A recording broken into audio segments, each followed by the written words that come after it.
Hello guys, in this video I will show you how to set up Coinomi Wallet.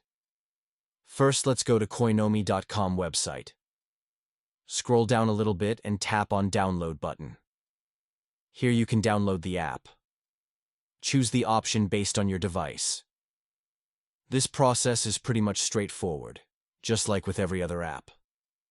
Once installed, open the app. Let's create a new wallet.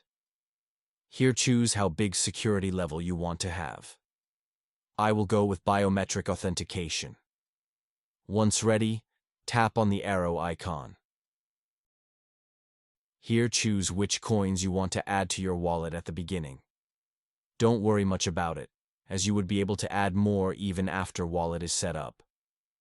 After you are ready, tap on plus icon.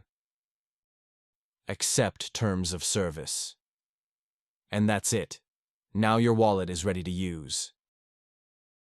By the way, if you want to trade on Hyperliquid with discount on fees, check link in the description. So, that's the end of this video. Now, if you have found the content helpful, don't forget to give a like and subscribe to our channel for more content like this.